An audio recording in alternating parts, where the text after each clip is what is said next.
Halo, oke, yap. Thank you, thank you. Bentar ya, aku persiapan dulu. Buka contekan juga. Oke, sebelumnya yang belum kenal namaku, mungkin teman-teman yang belum kenal nama aku Michael. Oke, aku Michael dan aku di sini mau men-sharingkan sesuatu yang mungkin ada di hatiku sesuai dengan tema kita, start from giving the best gitu ya. Mungkin PowerPoint-nya, Mike. Halo, Mike Davin. Alright. Oke, hari ini kelihatan nggak ya PowerPoint-ku sama papannya sebelumnya? Kelihatan, oke. So, sebelumnya aku kasih tema judul sharingku ini, Giving It All for a Beautiful Exchange. Mungkin aku ngambil ini dari Roma 12 ayat 1 sampai 2. Yuk kita baca sama-sama aja, mungkin Roma 12 ayat 1 sampai 2-nya. Bentar. Roma 12 ayat 1 sampai 2. Kalau enggak, ya udahlah, enggak apa-apa, aku bacain aja dah. Persembahan yang ini tentang persembahan yang benar. Karena itu, saudara-saudara, demi kemurahan Allah, aku menasihatkan kamu supaya kamu mempersembahkan tubuhmu sebagai persembahan yang hidup, yang kudus dan yang berkenan kepada Allah. Itulah ibadahmu yang sejati. Persembahan yang hidup, yang kudus dan yang berkenan kepada Allah itu adalah ibadahmu yang sejati. Dan ayat yang kedua, janganlah kamu menjadi serupa dengan dunia ini, tetapi berubahlah oleh pembaruan budimu, sehingga kamu dapat membedakan manakah kehendak Allah, apa yang baik, yang berkenan kepada Allah, dan yang sempurna. Oke, aku stop sampai situ dulu. Nah, sini. Aku mau cerita pada awal mulanya, aku di sini. Mungkin aku nggak jago gambar, jadi aku akan buat mungkin stickman ya. Sambil aku bercerita sama kalian semua teman-teman ya. Oke. Jadi pada awal mulanya ini ya. Ini kita manusia. Aku tulis dengan as kita. Kita berada di nih, lingkaran besar, seret. Lingkaran besar, lingkaran kecil. Iya, kecilan. Iya, thank you kok. Gak kelihatan.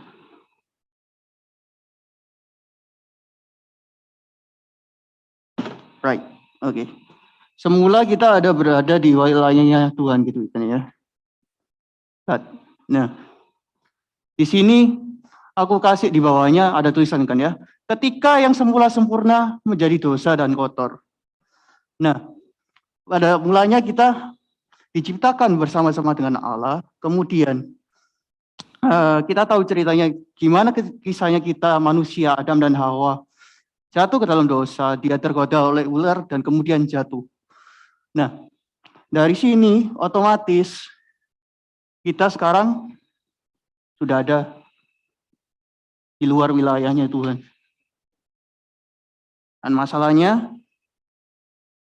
Dan masalahnya ketika kita berada di wilayah luarnya Tuhan Yesus ini, hubungan kita dengan Tuhan itu terputus. Sayangnya itu. Dan kita lanjut. Nah, di sini kalau aku mau bilang tadi manusia lawan Tuhan itu, kita kalau tahu kita ini kan ciptaan yang tercipta dari debu tanah, sesuatu yang berharga, sama melawan Sang Maha Pencipta yang menciptakan kita. Nah, di sini kita bisa dapat lihat bedanya kita sama Tuhan itu jauh banget. Jauh banget dan Sang Pencipta kan ya, Sang Pencipta itu kan berhak atas ciptaannya sendiri. Betul? Betul. Buktinya apa? Kita lihat di kejadiannya Nuh. Tuhan menghancurkan jadiin banjir, hancur semua itu dunia. Di situ. Berarti di sini kita bisa belajar bahwa Tuhan itu sovereign atau maha kuasa. Tapi di sini aku mau cerita bahwa kita manusia udah rusak, jatuh dalam dosa, itu masih tetap dikasihi oleh Tuhan kita. Dan karena dosa, relasi kita terputus sama Tuhan, dan manusia berada dalam kegelapan, juga aku mau ingatkan kepada kalian semua bahwa upahnya dosa itu adalah maut itu sendiri. Maut itu sendiri. Dan kemudian di sini, di gambar ini aku ngelihat di situ, kalau bisa kalian lihat ada gambarnya Maria sama Hawa di situ. Di bawahnya kalau kalian kelihatan ada Maria nginjek kepalanya ular, sama Hawa kakinya terbelit sama ular kan ya. Nah, Kejadian 3:15 ini kalau kalian bisa baca sendiri, itu adalah kisah profesi pertama atau nubuatannya Yesus sendiri yang pertama. Dan di situ Yesus membuktikan kasihnya dia yang besar itu kepada kita. Di mana dia bilang si ular akan memakut kakinya Yesus, tapi si Yesus akan menginjak kepala ular. Di situ. Dan gimana terus ada kisah Yohanes 3:16, terkenal banget. Karena begitu besar kasih Allah akan dunia ini sehingga ia mengorbankan anak-anaknya yang tunggal. Bla bla bla. Terus sampai kelahiran Yesus hingga kayu salib. Kalau kita bisa gabungkan ini semua dari Kejadian 3:15, dari Yohanes 3:16, dari kelahiran Yesus sampai kayu salib itu adalah kisah strategi cintanya Allah untuk menyelamatkan ciptaannya yang dikasihi. Siapa? Ya kita ini yang berdosa.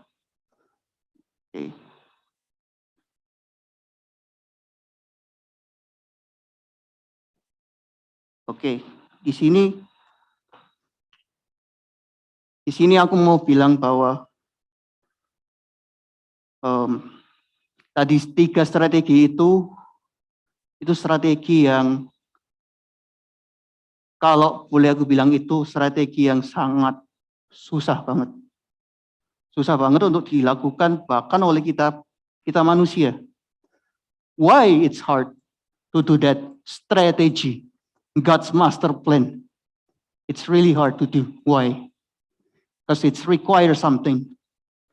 Butuh sesuatu yang sangat-sangat penting. Yaitu pengorbanan. Sacrifice. Nah, karena itu, atas dasar kasih Allah yang besar bagi manusia, Dia, Tuhan sendiri yang pertama dan yang rela memberikan hal yang paling terbaik, yaitu anaknya yang tunggal yang tadi kita lihat tadi kan ya, Yohanes 3:16 yang terkenal itu dia berikan kepada kita.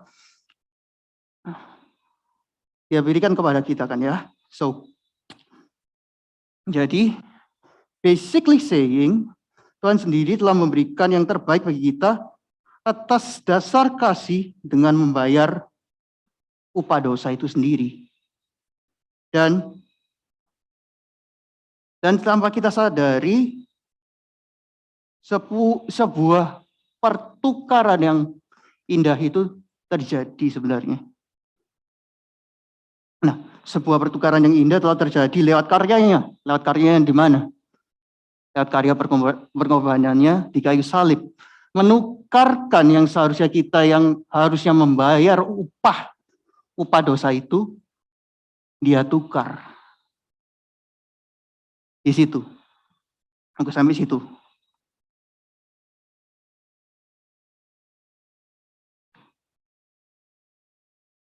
Oh, mana tadi catatanku?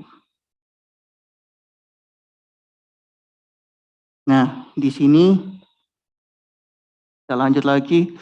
Jadi Yesus itu mematuhi secara penuh atau mentaati secara penuh rencana Allah untuk menyelamatkan kita.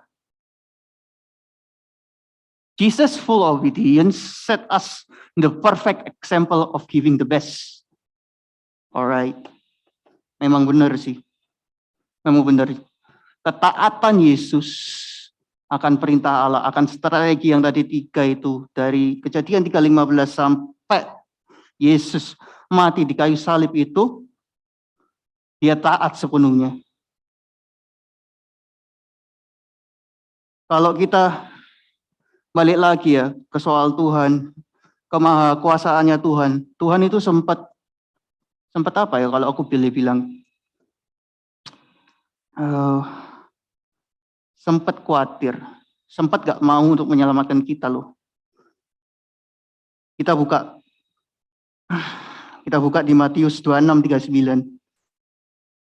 Di mana Yesus sempat agak ragu, but karena kasihnya Dia yang besar pada kita, Dia akhirnya mau. Aku bacain buat kalian ya, Matius 26:39. Matius 26 ayat 39. Mana.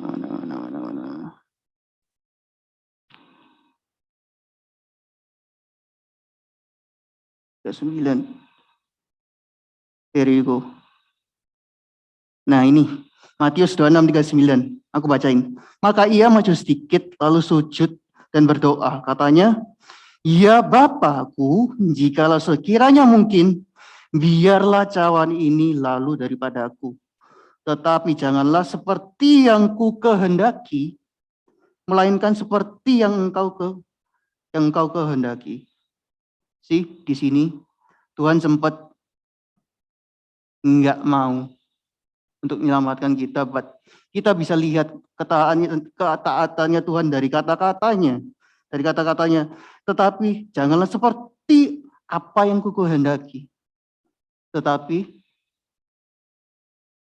seperti yang Bapa kehendaki atau engkau kehendaki.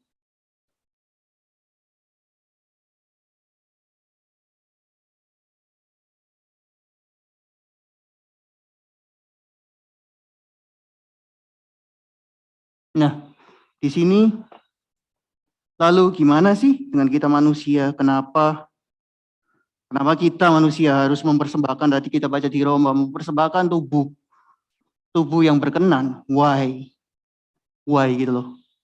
Like di sini aku mau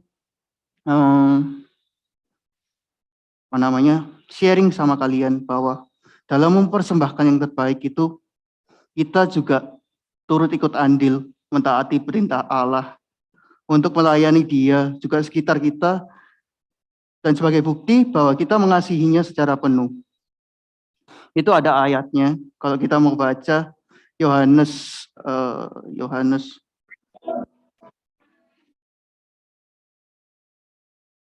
mana ya? Kalau ada teman-teman yang mau bantuin baca Yohanes 14 ayat 15 dan 21. Mungkin ada teman-teman yang udah ketemu mau bacain untuk kita. Boleh Kofi udah ketemu 15.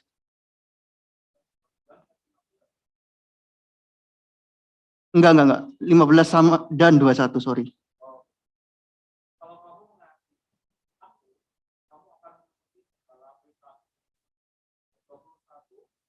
Barang siapa memegang perintahku dan melakukannya, dialah yang mengasihi aku. Barang siapa mengasihi aku, dia akan dikasihi oleh Bapakku, dan aku pun akan mengasihi dia, akan menyatakan. Oke, that's it. Berarti betul. Dengan memberikan yang terbaik, where sometimes it's require tadi sacrifice. Yesus sendiri yang akan memampukan kita dan pelihara kita untuk menjalani perintahnya, yaitu untuk melayani Dia dan sekitar kita. Berarti di sini kalau kita bisa bilang, there is something in return. Nah, aku mau kasih tahu kenapa there is something in return gitu ya. Kita bisa lihat di poin kedua aku tulis di sana. Kisah ketaatan Abraham dan Nuh dengan mempersembahkan yang terbaik dan taat pada perintahnya hingga Allah memberkati dan mengikat janji dengan mereka. Di sini kita tahu, kalau kita tahu Coach Jason Daniel sempat sharing kan di minggu kita ibadah yang kedua sempat cerita tentang Abraham gimana dia dengan taat memberikan Ishak kepada Tuhan. Kemudian Ishak ditukar dengan domba dan kemudian dipersembahkan kepada Allah. Dan Allah juga memberkati dia dengan apa? Dia menjadi bapa segala bangsa. Dan juga Nuh, kita bisa lihat. Kita belajar tentang covenant sedikit di sini. Hubungan ikat janji. Belajar sedikit tentang covenant, tentang Nuh. Bahwa Nuh dengan taat, dengan detail ya. Dengan detail bangun sebuah batra. Kalau kita bisa baca kisahnya Nuh. Itu Tuhan kasih ukuran khusus untuk membangun batra. Dan Nuh taat pada perintah itu dengan detail. Hasilnya apa? Hasilnya ya manusia yang berdosa tenggelam atas banjir. But Tuhan memberikan janjinya sama Nuh bahwa Dia membuat pelangi dengan janji bahwa Tuhan nggak akan hancurin bumi lagi, bahwa Tuhan juga akan memberkati Nuh gitu dan juga keturunannya. Aku juga di sini mau appreciate Ko Frankie sama Celani. Kasih tepuk tangan dong. Mau appreciate sama Celani sama Ko Frankie, youth pastor yang wow banget. Giving all the best for God and for others too. Ko Frankie Celani aku tahu juga punya bisnis yang harus dijalankan. Di situ juga aku bisa lihat bahwa Ko Frankie dan Celani juga banyak sekali melakukan pengorbanan bagi kita, bagi sekitar kita. Aku bisa lihat itu. Dan dari pengorbanannya Celani sama Ko Frankie, aku percaya Tuhan gak tinggal diam. Kita bisa lihat bahwa Tuhan sangat memberkati. Tuhan sangat memberkati kehidupannya Celani dan Ko Frankie. Itu yang aku appreciate dari kehidupannya Celani sama Ko Frankie. Nah, aku mau lanjut. Kemudian, gimana kita caranya? How should we do it? Giving all my best to God, my offering to God, gitu kan ya? Kita bisa lihat di sini. Kita bisa lihat di sini ada contoh. Janda yang memberikan 2 peser, lawan Tuhan yang memberikan 1 duit. Itu ada kisahnya. Bahwa kita tahu semuanya, kita tahu kisahnya gimana Tuhan berkenan kepada persembahan si janda. Di sini aku mau bilang, ini soal sikap hati. Ini soal sikap hati, bukan soal jumlahnya. It's not the amount. Bukan soal jumlah.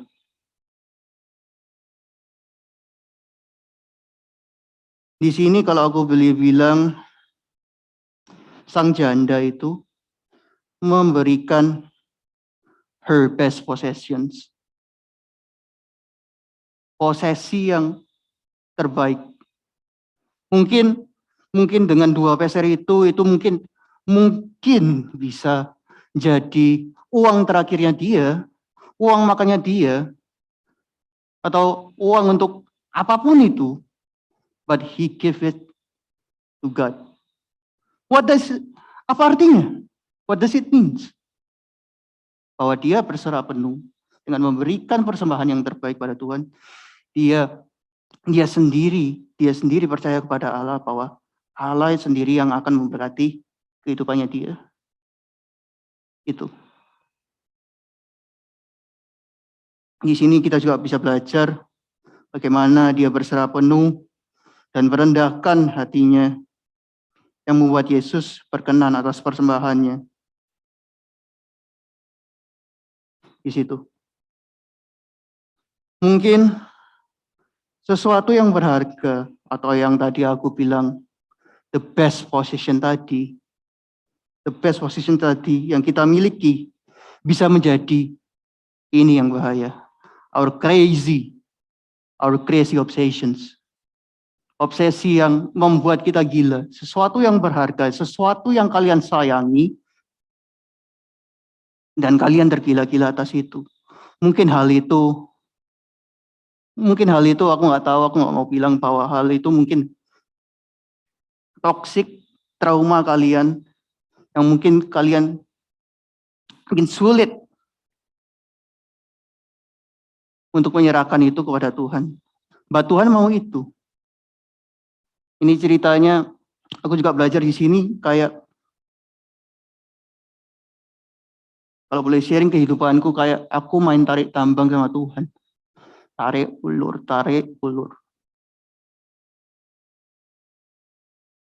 Men, aku bingung. Aku mau memberikan sakit hatiku kepada Tuhan enggak?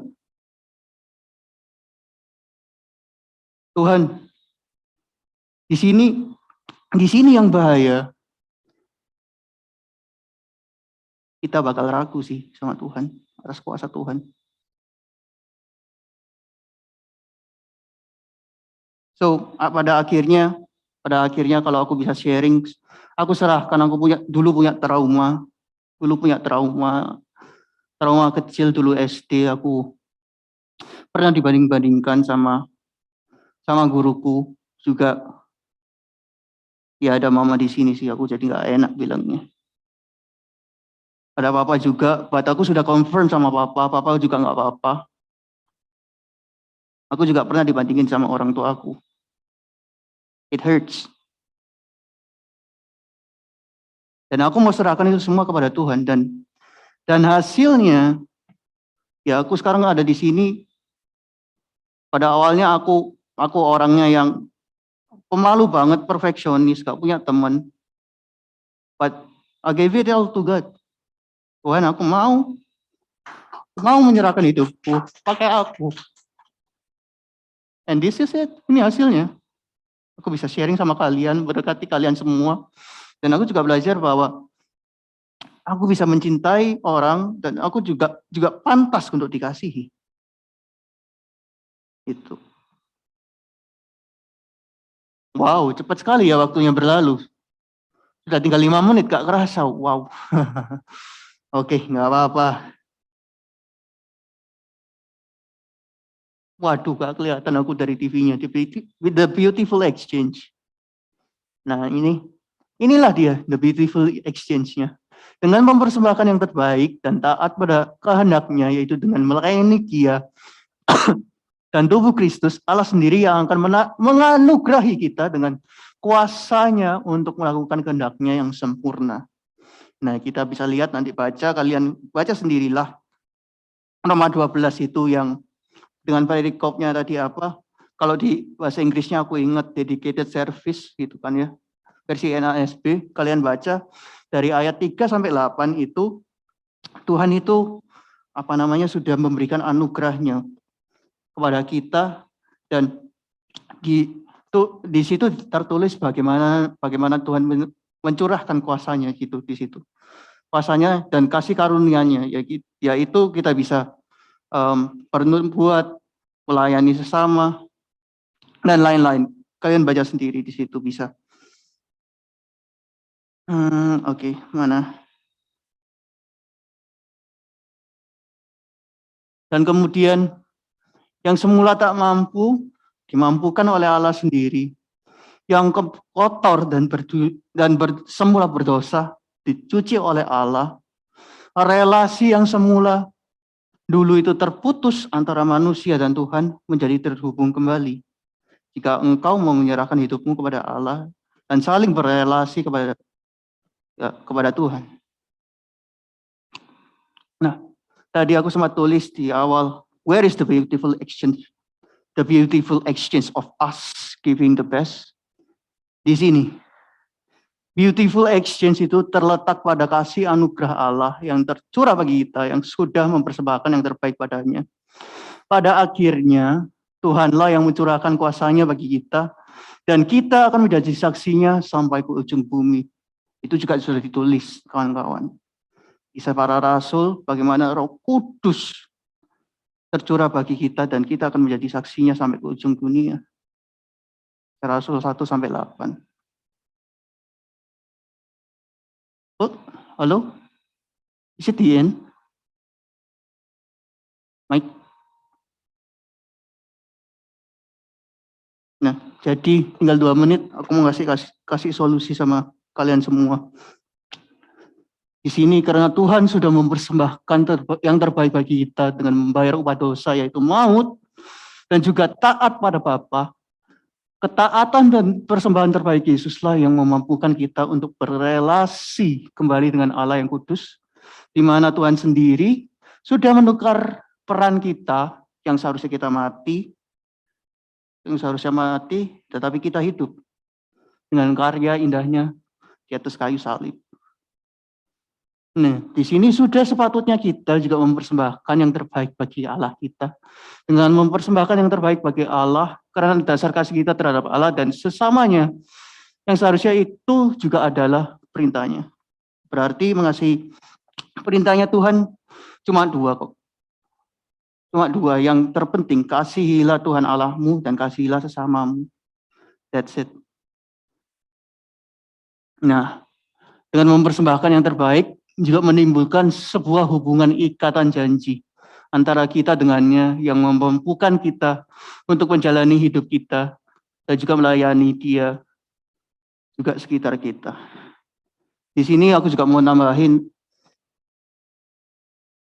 terkadang manusia lupa bahwa kita cuma mau berkatnya Tuhan. Berkat, kita simpan sendiri. Well,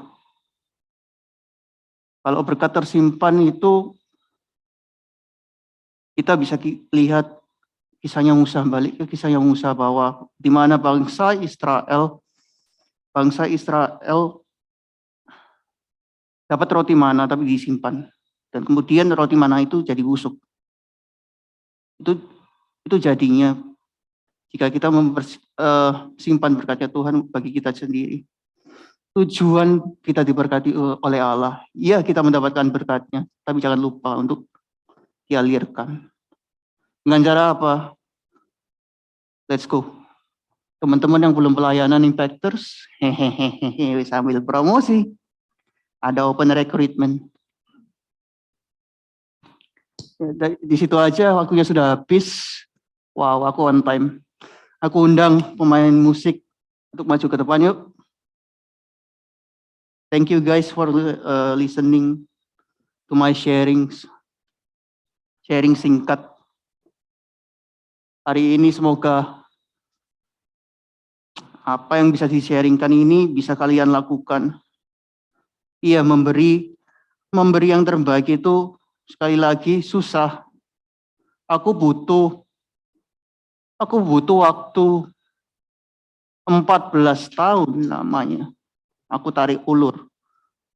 Kayak main sinetron layangan putus itu kan. Tuhan, it's my dream, not yours. Oh, mungkin kalau aku jadi Tuhan di situ nyengir aku. You don't know me, ha? Kalian nggak tahu aku. Apakah kamu nggak tahu aku sehebat apakah aku itu? Buktikan sendiri. Tuhan bilang gitu. Buktikan. And yeah, you will see the results soon. 14 tahun akhirnya aku memberanikan diriku. Aku merendahkan diriku juga di hadapannya Tuhan. Bahwa aku cerita sama papaku. Aku merendahkan diriku Juga di situ aku minta maaf sama papaku. Kalau aku minta maaf, kalau aku ada salah sama papa, aku minta maaf. Aku minta maaf duluan sama papaku. Bukannya papaku yang nyakiti aku, bukan orang tuaku, bukan guruku yang minta ampun duluan, but me first. Aku berikan semuanya buat Tuhan. Dan pertukaran itu terjadi bahwa aku bisa lihat bagaimana Tuhan memberkati aku. So, here you go guys. Yuk teman-teman, satu lagu.